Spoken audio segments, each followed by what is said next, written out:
Começamos agora mais um Frente a Frente, hoje aqui comigo, Solange Jurema, que foi primeira-ministra da Mulher do governo Fernando Henrique Cardoso, como também ex-secretária do Trabalho, Abastecimento e Economia Solidária da Prefeitura de Maceió e hoje é presidente de honra do PSDB Mulher Nacional. E o nosso assunto começa com a realização de um seminário para as mulheres candidatas, né, tucanas, lá em Recife, nos dias 26 e 27, agora. E nesse seminário vai se discutir a representatividade feminina na política nacional e a necessidade das mulheres colocarem seu nome nas eleições, não é? Então, inicialmente a gente conversa sobre esse assunto. Bem, eu agradeço antecipadamente, Solange Jurema, a sua participação aqui conosco. E eu pergunto, essa formação, essa capacitação que está sendo dada em Recife para as mulheres, as candidaturas tucanas, sobretudo as da região Nordeste, não é? Porque é uma oportunidade única que se tem, é uma capacitação que visa aumentar o quantitativo de mulheres candidatas no país? Primeiro, é um prazer, Gorete, estar mais uma vez aqui com você, Obrigada. Dando essa entrevista. E principalmente sobre esse assunto que eu acho que é muito importante num ano de eleição. O PSDB Mulher, ele tem se preocupado muito em capacitar suas candidatas já há várias eleições. E esse ano nós vamos ter para governadoras, senadoras, deputadas federais, deputadas estaduais. Então eu acho que é um momento muito importante para a gente tentar diminuir o número de mulheres laranjas. Né? Esse é um problema. Esse é um grande problema. Porque o que a gente vê é que ainda, como existe a exigência legal de se ter 30% dos candidatos mulheres, o que é que acontece? Quando chega de última hora, se coloca um monte de mulher que não tem a menor condição de ganhar eleição, que não estão preparadas, que às vezes nem sabem que o seu nome está ali apenas para compor os 30%. Desconhecidas da população. Desconhecidas da população. Né? Então, a gente já vem discutindo muito isso. Hoje, o Tribunal Eleitoral, inclusive, observa essas laranjas, porque se você não tem nenhum voto, por exemplo, você foi laranja, com certeza. Né? Então, o próprio Tribunal Eleitoral e o Ministério Público estão atentos para observando se os partidos estão realmente colocando os 30% ou se estão colocando as laranjas. Porque há punição para esses casos? Já há previsão de punição? Há punição para o partido. Ele perde o fundo eleitoral se ele coloca mulheres laranjas. Né? E já aconteceu, inclusive, de candidato perder o próprio mandato, porque ficou provado de que eram todos laranjas no partido. Então, hoje existe isso e nós procuramos, dentro do nosso partido, capacitar as mulheres para que elas entrem com capacidade de disputar o mandato. De fato. Né? De fato. Então, a gente já fez, por exemplo, para essa eleição, a gente já fez no Sul e Sudeste, que foi no Rio Grande do Sul, agora em março.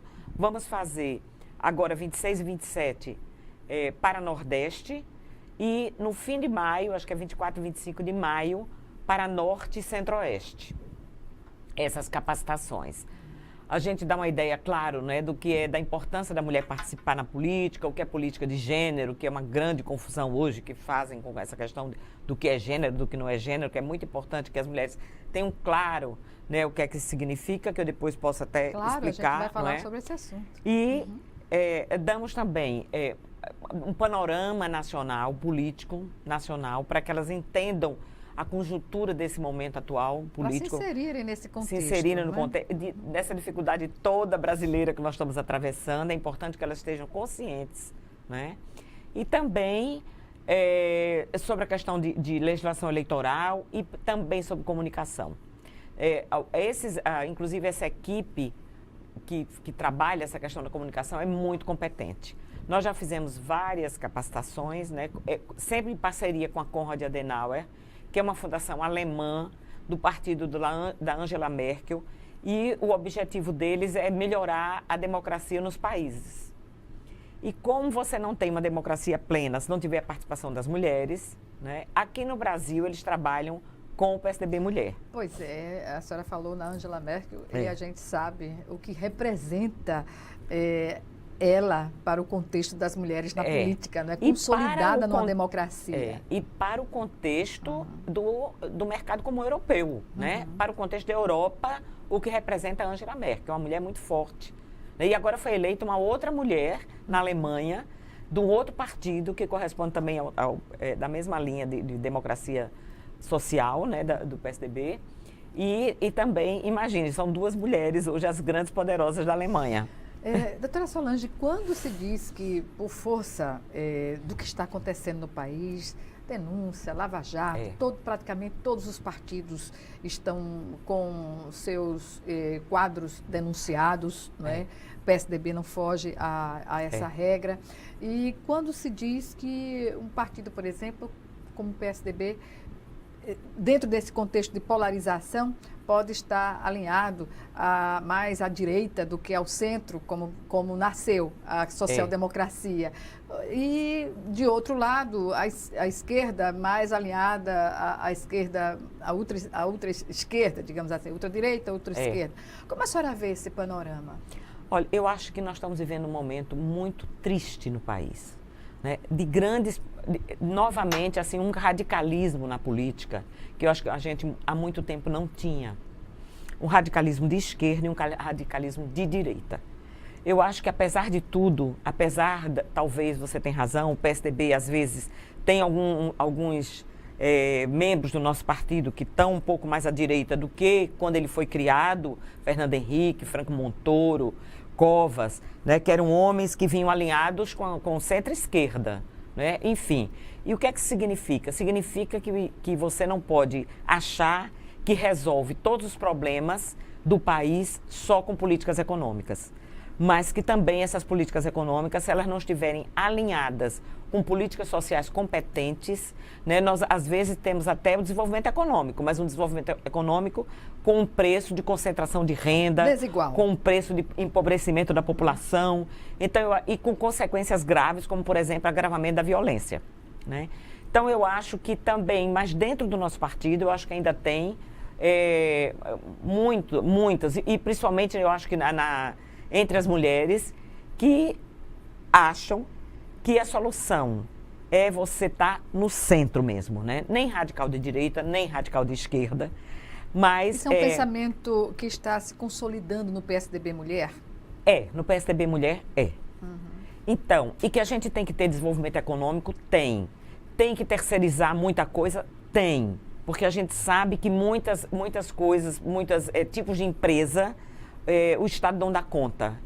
Mas nas mal. Questões, nos setores estratégicos, por exemplo. Mas, por exemplo, saúde, cuidar educação. mais de saúde, educação, né? A questão, por exemplo, de infraestrutura, isso é papel do Estado, né? Para propiciar realmente um desenvolvimento econômico que seja... harmônico, não é? E para todos. Para todos, né? exato. É o que a gente observa, por exemplo, em países desenvolvidos que não Isso. abrem mão de ter o controle quase que absoluto de setores que vão desenvolver políticas populares para o país, né? Por exemplo, educação, né? Eu acho que a educação, principalmente, deveria ser, e nós temos debatido muito isso em todos os nossos encontros, a grande bandeira, não só do nosso partido, mas deveria ser hoje a grande bandeira da nossa nação, né, Gorete? Porque nós sabemos o seguinte, não existe todos os países que se desenvolveram, são muito mais pobres do que o Brasil,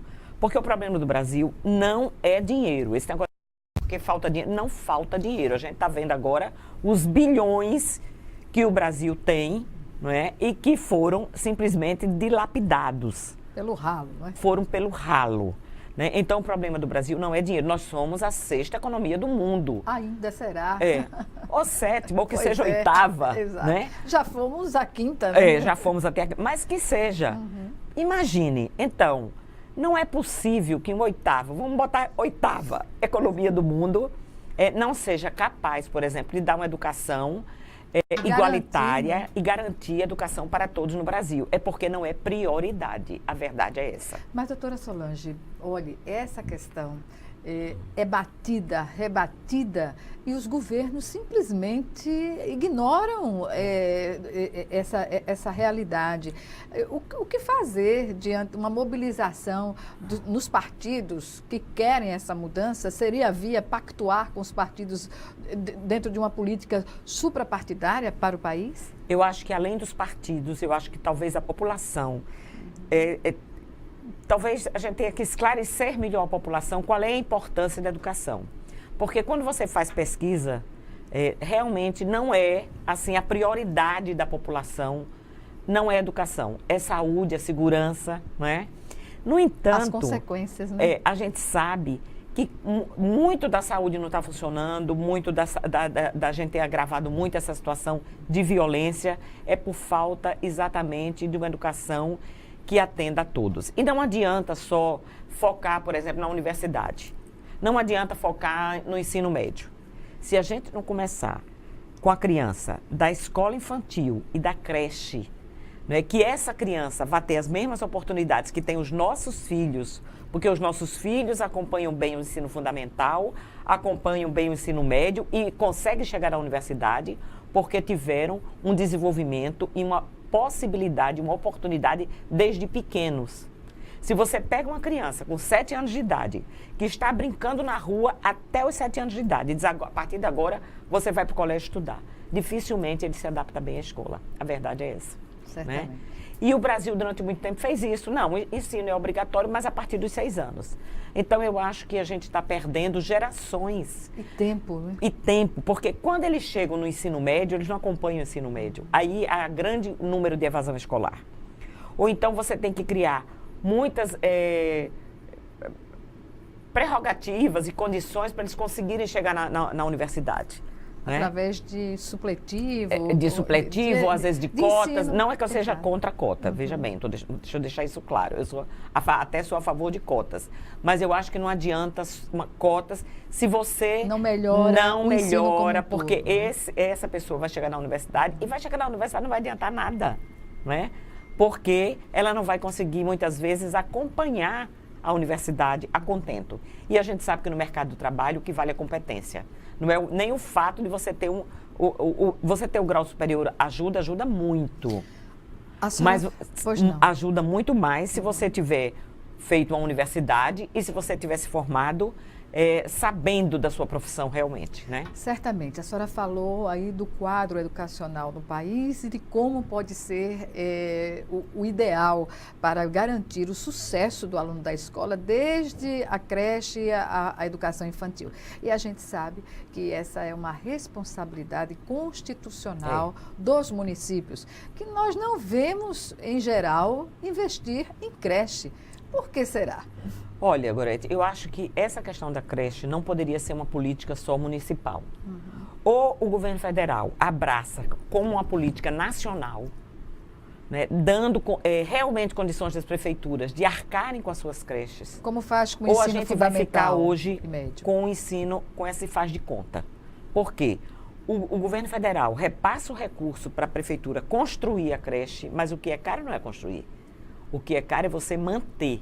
Principalmente creche e ensino infantil, que você tem que ter muito mais professoras, né, para desenvolver, qualificadas para desenvolver aquela criança.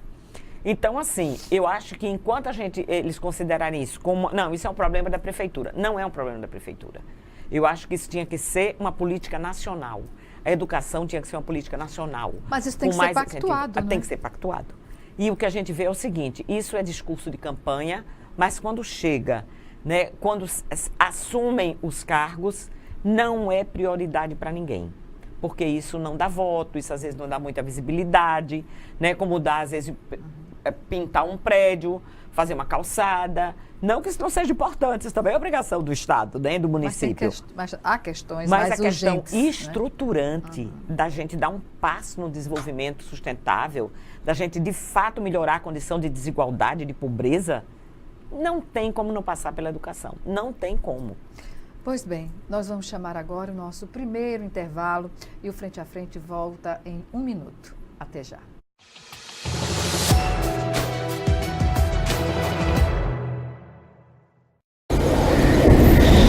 Precisamos defender os corais da Amazônia, um paraíso frágil que não existe em nenhum outro lugar do mundo. Precisamos defender os corais. Da ganância das petrolíferas, do derramamento de óleo, Da ameaça de uma tragédia anunciada. Diga não a esse absurdo em defendaoscorais.org. E faça a diferença. Assine a petição. Somos pelos corais da Amazônia, somos Greenpeace. Quando aquele seu amigo namorador teve a primeira filha, você falou que ele passou de consumidor a fornecedor? Já aproveitou ônibus lotado para se aproveitar da passageira? Já falou, prendam suas cabras que meu bode tá solto? Pode parar. Isso incentiva o machismo e a violência sexual. A gente só muda a cultura do estupro mudando o nosso modo de ver o mundo. Machismo. Já passou da hora.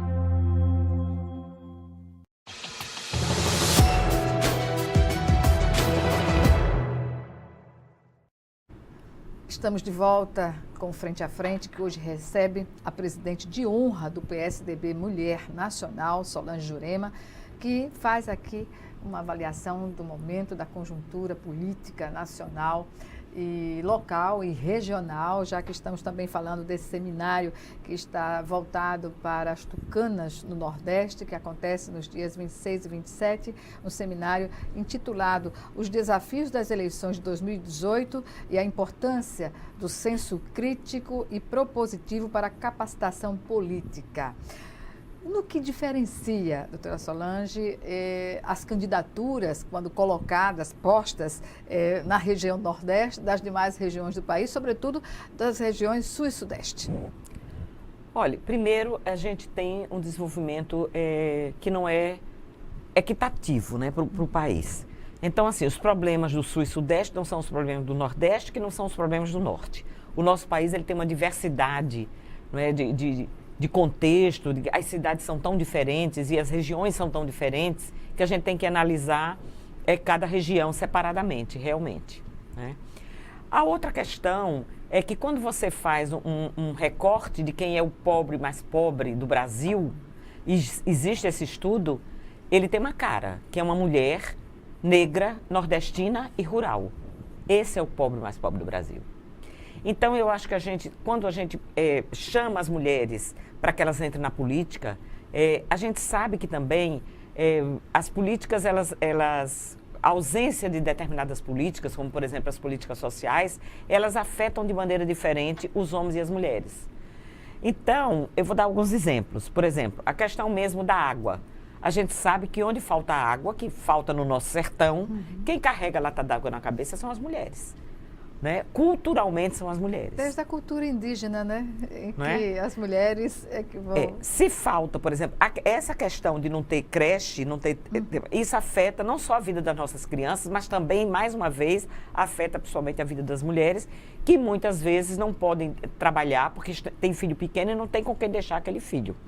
Né? Ou deixa em circunstâncias absolutamente inseguras e vulneráveis. Né? E depois ainda são chamadas, às vezes, pelos conselhos tutelares, porque foram irresponsáveis de deixar aquela criança em situação de insegurança. Ou se leva para o trabalho, também está expondo a criança ao trabalho infantil. Ao trabalho infantil. E os patrões difícil. Também não admitem que leve para o trabalho. Para o ambiente de trabalho. Né? Então, essa falta de suporte do Estado, por exemplo, nessa questão da educação, afeta sobremaneira as mulheres também, né? Que poderiam ter esse tempo para se dedicar ao seu trabalho, para fazer um curso, para se dedicar à política, para uma série de coisas. Então, isso. A questão da saúde.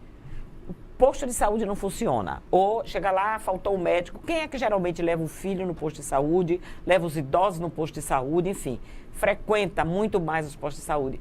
Mais uma vez, as mulheres, que têm, às vezes, são chamadas a atenção no seu trabalho, porque falta uma vez, falta duas, falta três, porque o posto de saúde não atendeu como deveria, né? Então, e por aí vai. Se você for analisar o recorte de políticas sociais, ele, na verdade, ele tem um peso e é diferente na vida dos homens e na vida das mulheres. E a senhora, como ex-secretária de Trabalho, Abastecimento e Economia Solidária, sabe bem, tem a condição de falar, né, por esse exercício, de ver o universo. Quando a gente faz um recorte, por exemplo, quem são os pequenos e os microempreendedores? Quem é a maioria? São as mulheres, mais uma vez, não é? Porque, inclusive porque nesse grande momento que nós passamos, nessa grande crise brasileira que nós atravessamos, e que houve muita falta, muito desemprego, geralmente quem vai à luta para suprir a família toda está desempregada, então as mulheres sempre dão um jeito de fazer algum tipo de empreendedorismo. Seja fazendo bolo, seja costurando, ela faz alguma coisa. Né? Isso também tem um estudo que mostra que o homem, quando ele perde o seu emprego formal, né? Por exemplo, ele é engenheiro ou ele é pedreiro e ele perde o seu emprego formal, ele dificilmente ele sabe se elaborar, dar a volta por cima e se reelaborar e fazer alguma coisa. A mulher, talvez culturalmente, ela não tenha a mesma pressão de ser a provedora que ele tem, e talvez ele entre mais, e culturalmente, né, ele fica mais desesperado. O problema dela é botar comida em casa para os filhos. Então ela vai fritar bolinho, ela vai fazer bordado, ela vai costurar, ela vai fazer artesanato, ela vai fazer milhões de coisas. Mas ela consegue com muito mais facilidade do que o homem se adequar a essa situação. Uma nova realidade. Então, daí a grande quantidade, e eu pude sentir isso quando eu estava como secretária de Trabalho, né, e Economia Solidária, porque assim, os nossos grupos, nós chegamos a formar aqui em Maceió 85 grupos de Economia Solidária. E esses grupos, a grande maioria era composto por mulheres. Mulheres que estavam nessa situação, em casa, sem fazer nada, que estavam... E aí a gente chegava lá nas comunidades, organizava, e é impressionante como isso melhora, né, a condição de vida da família. Pois bem, saindo da família para a legislação eleitoral. Há mudanças na legislação e as mulheres têm sido atualizadas também com relação, por exemplo, financiamento de campanha, que agora é financiamento público, mas o candidato também pode fazer o seu financiamento, não é? Pode. Pois é. E como as mulheres veem essas mudanças? Olha, tem vantagens e desvantagens. Essa questão das pessoas poderem se autofinanciar, eu acho que isso vai ser muito perigoso. Porque os ricos vão ter muito mais chance de se eleger do que quem não é rico. Quem não tem nada. Quem não tem nada, né? Por outro lado, tem o fundo de campanha agora que é público. Então também você tem muito mais claramente quanto o partido tem direito. Então se é 30%, a gente sabe que é 30% desse fundo público, não tem como isso ser escondido. Porque o que acontecia nas outras campanhas? Quando a gente pedia dinheiro para as mulheres, e eu fui presidente do PSDB, né, durante muitos anos, fui durante 5 anos presidente do PSDB Mulher Nacional, e quando chegava na época de campanha, que eu pressionava o partido para mandar dinheiro para as candidatas, para a gente conseguir eleger mais mulheres, não, Solange me dava aquele dinheiro, eu crente que estavam me dando algum dinheiro. Quando chegava que tinha a prestação de contas do partido, você via que tinha sido ínfimo o que tinha sido repassado para as mulheres. Então agora, com esse fundo partidário público, você tem muito mais condição de avaliar, e o Supremo decidiu que o fundo partidário tem que ser de acordo com o número de mulheres. Então é 30% também no fundo partidário. Pois né? Porque antes era 5%. Absurdo. Era 5% só. Então agora, isso eu acho que vai dar um alento para as mulheres, porque elas vão ter muito... Mesmo. E isso sempre foi outro ponto das mulheres não conseguirem se eleger, que era a falta de recurso. Elas fazem, na verdade, o que fazia até então, a escada, né? Agora elas podem fazer para elas próprias. E a gente já vai começar a discutir, né, critérios de como repassar esses recursos para as nossas candidatas.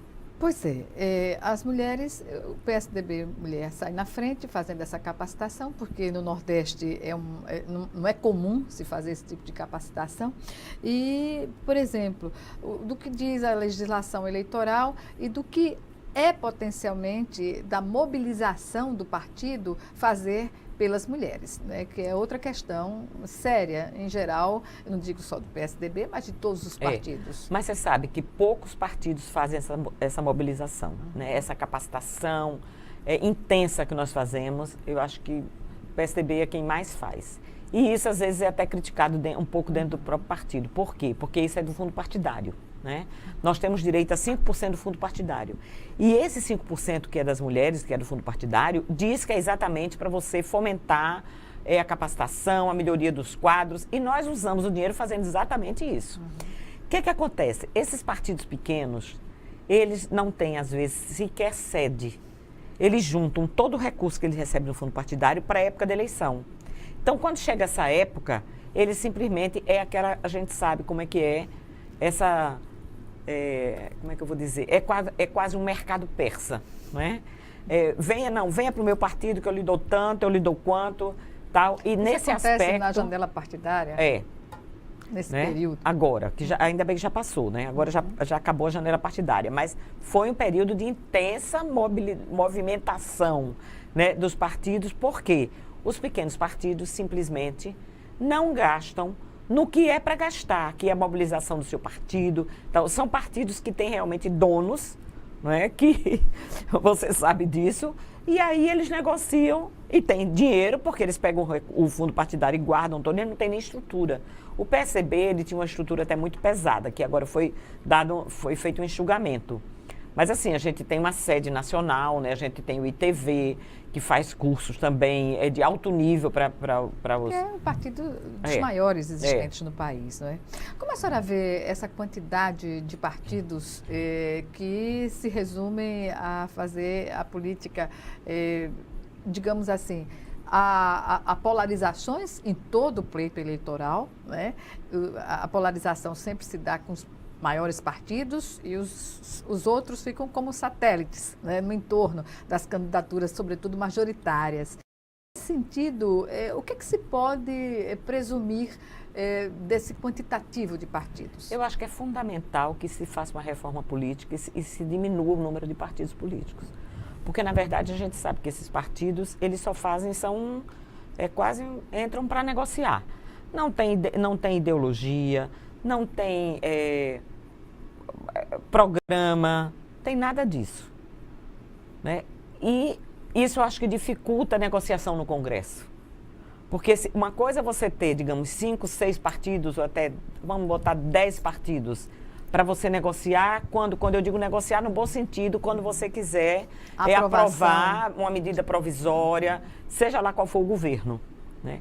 Outra coisa é você ter 30 e tantos partidos, né? Que a gente sabe o que significa, quer dizer, você tem um esfacelamento. Não existe 30 ideologias, né, Gorete? Não existe 30 ideologias. Então, você eu vai acho para aquele campo do chamado baixo clero, né? Então, assim, eu acho que essa reforma política, eu acho que é outra das grandes, deve ser uma das grandes preocupações, porque até para a gente diminuir a questão de tudo isso que está acontecendo no Brasil, né? Essa corrupção desenfreada. Eu acho que você, com menos partidos, fica mais fácil essas negociações sem tanta moeda de troca, entendeu? Uma moeda de troca mais racional, que seja realmente normal dentro da negociação partidária. Doutora Solange, esse vai ser o segundo curso de capacitação no âmbito da região, é isso? Olha, assim, a gente já fez, já vem, esses 5 anos que eu estava à frente do PSDB Mulher, a gente fez quase entre encontros, foram uns 60, porque a gente fez para candidatas a vereadoras, para candidatas a prefeitas e depois para as eleitas, vereadoras, para as prefeitas eleitas, para deputadas a gente já fez na outra eleição, né? Então, assim, para esta eleição vai ser, a gente já fez na região Sudeste, vai fazer agora na Nordeste e depois Norte e Centro-Oeste. Então é a segunda para essa etapa. Para essa etapa. E por região. E depois a gente reúne as eleitas, né, para capacitar, porque uma coisa é você ser candidata, você tem que saber como fazer marketing político, né, tem uma série de questões, legislação eleitoral, como fazer, inclusive essa questão da contabilidade eleitoral, que é fundamental, tudo isso a gente aborda nesse curso. E para eleita, você já é outro tipo de capacitação, já é a questão da gestão, de como se comunicar com o seu público, já é outro tipo de abordagem. Pois bem, dentro dessa conjuntura, não é, de conhecimento, há uma preocupação também de alinhar algumas bandeiras que são próprias para a região, para melhorias na região Nordeste? Olha, o que nós temos colocado como bandeira fundamental para todo o PSDB Mulher, uma é essa questão das creches, da escola infantil e das escolas de tempo integral. Isso eu acho que todos os encontros que a gente tem tido, isso é uma grande bandeira. E a outra questão também é a gente combater ferozmente a questão da corrupção, né? E também se pensar um desenvolvimento sustentável. Ou seja, um desenvolvimento, e isso a gente tem falado dentro do partido, que não seja só desenvolvimento econômico, mas que seja um desenvolvimento econômico com viés, né, de atendimento à pobreza, sim, de melhoria das condições de vida da população. Porque, na verdade, Gorete, a gente vê o seguinte, isso é muito criticado, políticas de proteção social, Ave Maria, né? Quando, na verdade, equívoco. é um grande faz equívoco. essa crítica, não Porque é? Veemente até, odiosa muitas vezes. Mas né? aí você vai olhar quanto se gastou, se critica porque você está financiando a pobreza, né? Mas quanto se gastou de subsídio para determinadas empresas, que as empresas não deram a contrapartida que deveriam como empregadores, e a gente vê isso, a questão do carro mesmo, né, das empresas automobilísticas, que receberam fortunas. Quanto ganham os nossos bancos com juros? Com ou sem crise. Com ou sem crise, Pois não é? E tantas políticas mais, que na verdade são políticas que concentram renda e que se gasta muito mais, porque aí são bilhões, né? E quando você vai olhar o que se gasta em política... Agora, qual foi o grande erro na questão da política de proteção social? É porque tinha que ter um monitoramento. Quando o Bolsa Família, por exemplo, foi pensado, que já veio do Bolsa Escola, né, da época do Fernando Henrique, que foi pensado, por exemplo, por um Cristóvão Buarque, e foi pensado por aquele governador de Goiás, que é do nosso partido, quer dizer, antes já se pensou, era Bolsa Escola. Mas como era? Os pais tinham que colocar os filhos na escola e só receberiam a Bolsa Escola, depois virou Bolsa Família, se tivesse essa contrapartida. Você tinha que levar para dar as vacinas todas do posto de saúde e você tinha que o seu filho tem que estar matriculado em escola. Esse é o princípio. Esse é o princípio. Porque qual foi a ideia de quando se deu essa proteção social? Essa geração está perdida porque não teve nenhuma oportunidade e a gente cada vez tem um mercado de trabalho mais exigente. Né? Hoje não basta você, por exemplo, falar uma língua. Né? Se você quiser ter um determinado cargo, você tem que falar mais de uma língua. Você tem que mexer muito bem em todas essas questões de redes sociais. Né? Quer dizer, cada vez o mercado é mais exigente. Então, que oportunidade vai ter essa pessoa que é analfabeto, que nunca teve oportunidade de nada, de ter um emprego decente? Então, vamos dar uma proteção social para esta família, para que ele possa colocar o seu filho numa escola e esta criança possa ter um outro tipo de vida. E com isso a gente diminuir a desigualdade no país, que é um dos grandes gargalos para o nosso desenvolvimento. Mas faltou monitoramento? Né? Faltou monitoramento, faltou escola para se colocar os meninos, né? Faltou uma série de coisas que não foi feita também, quer dizer, o Estado também não fez a sua parte. Não é só que os pais não fizeram. Faltou o Estado, inclusive, exigir desses pais, mas para ele exigir, ele tem que ter escola, por exemplo, em todos os municípios. A política é exercida pelo Estado, né? E o Estado é que tem que ter os instrumentos que vão garantir a efetivação dessas políticas. Né? Controle social também faltou apontar? Controle social, né? Faltou. Porque esses controles... E hoje em dia, isso é possível. Hoje em dia, esses sistemas, né? É porque muitas vezes eu acho que os governos não querem implantar os sistemas que já estão disponíveis no mercado. Exatamente. Né? Porque a gente sabe que os sistemas hoje são cada vez mais aprimorados. Então, hoje você consegue controlar tudo. Né? De uma pílula que você vai ter que receber por mês, desses remédios que são obrigatórios, né? Ao menino, se foi para a escola, se não foi para a escola. Tudo isso hoje, se você tiver um sistema implantado no seu município, no seu estado, você consegue monitorar.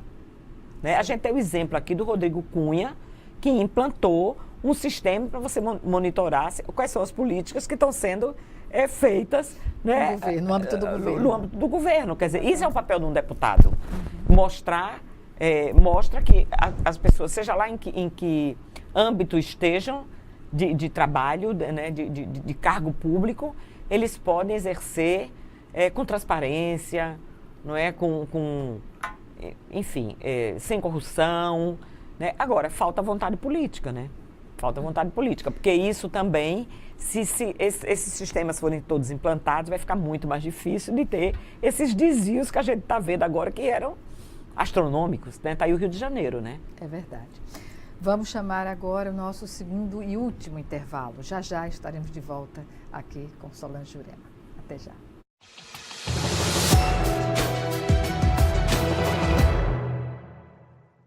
A gente se sente alegre, feliz, esquece de tudo de ruim na vida da gente. E eu agradeço muito. Tem umas dinâmicas, umas brincadeiras que é para abrir mais assim a mente da gente. E a atividade física, que é a coisa mais maravilhosa. Muita paz, muito amor, que aqui elas têm muito amor pra gente. É uma felicidade aqui.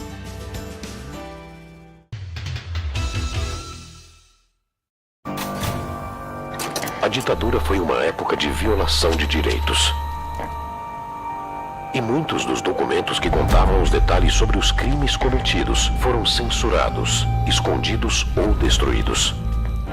Hoje, muitos deles estão disponíveis no site bnmdigital.mpf.mp.br. Acesse, pesquise e não deixe a história desaparecer, muito menos se repetir.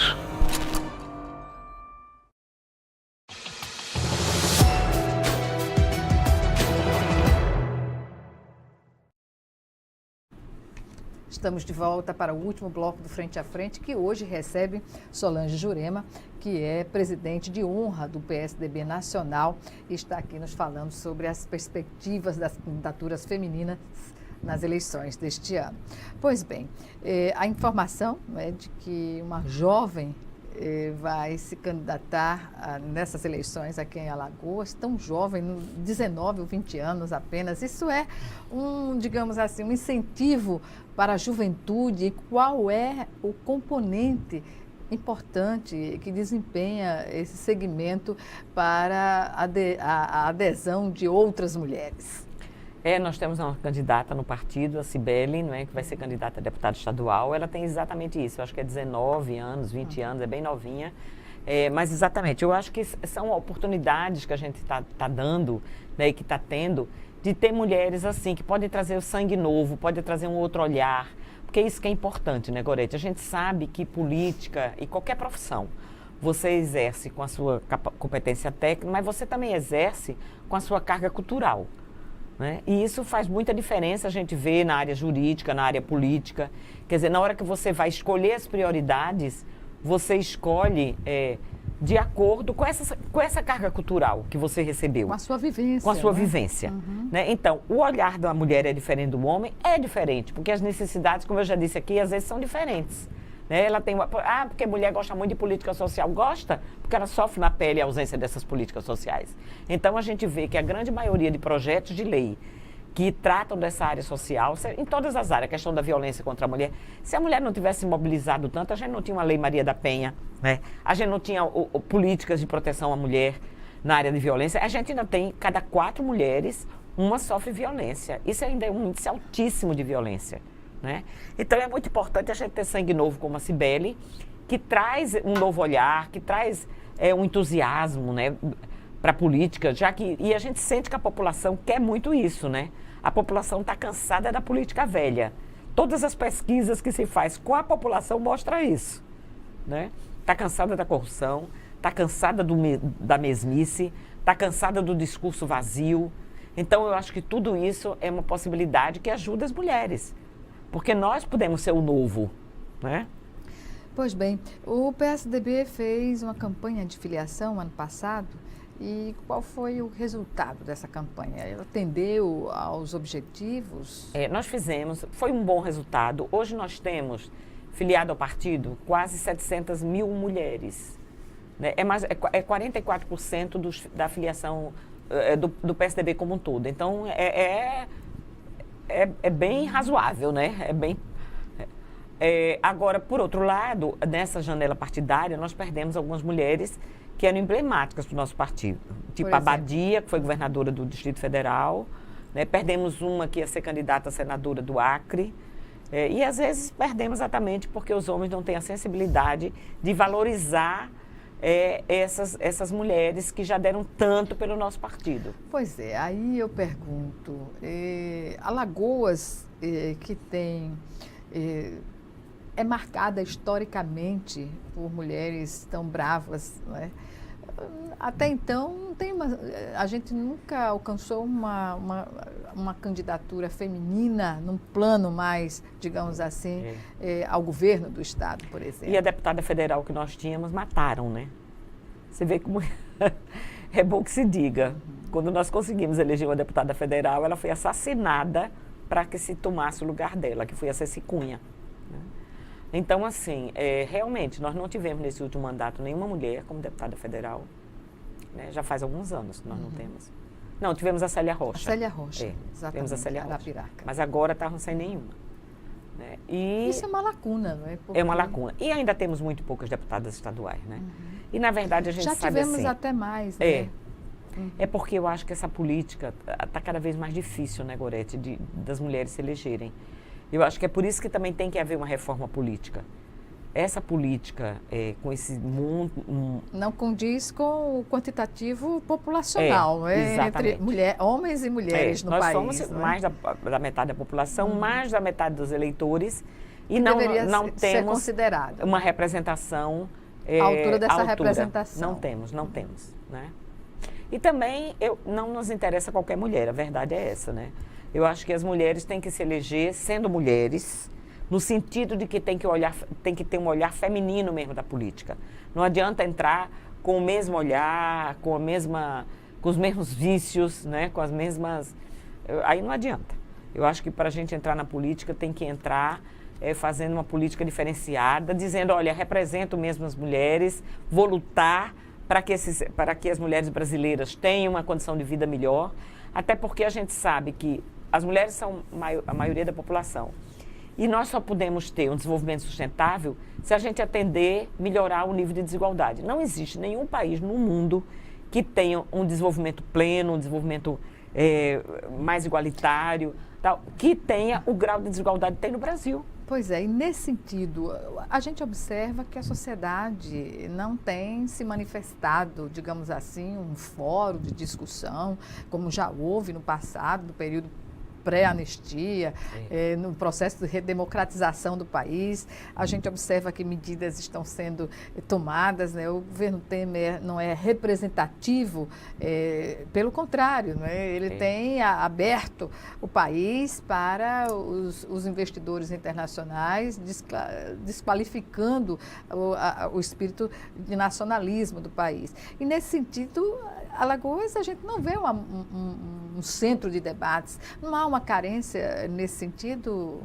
Eu acho que a gente está em uma carência nacional nesse sentido. Tanto que a gente vê essa pobreza de debate, eu acho que é que está levando ao radicalismo, né? De direita e de esquerda.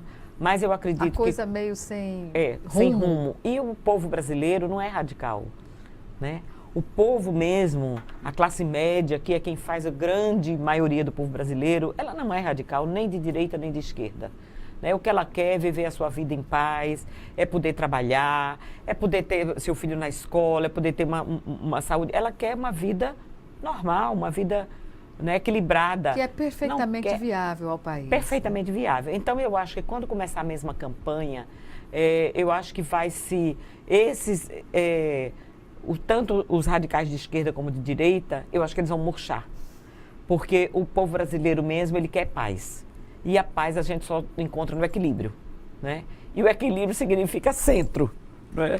Então, eu acho que isso vai ficar muito claro quando os debates começarem e a gente começar a ver que esse radicalismo não leva a nada. Radicalismo não leva a nada. A gente pode se surpreender o resultado das urnas nessas eleições? Eu acho que a gente ainda não tem noção. Porque está tudo tão indefinido. Está muito indefinido, a campanha ainda não começou, né? Então eu tenho muita confiança, por exemplo, no nosso candidato, né, no Geraldo Alckmin, que governou muito bem São Paulo. São Paulo passou ao largo dessa crise, diferentemente do Rio de Janeiro. Então eu acho que o povo também vai observar isso. Como foi que as pessoas exerceram seus cargos, aqueles que tiveram cargo? Bem, para fazer as suas opções, né? Exatamente. Eu agradeço mais uma vez a sua participação. Infelizmente, nosso tempo chegou ao fim e até uma próxima oportunidade. Muito obrigada, Gorete. Também foi muito bom estar mais uma vez aqui com você. Obrigada. Obrigada a você também que nos assistiu e até o nosso próximo encontro, aqui, Frente a Frente.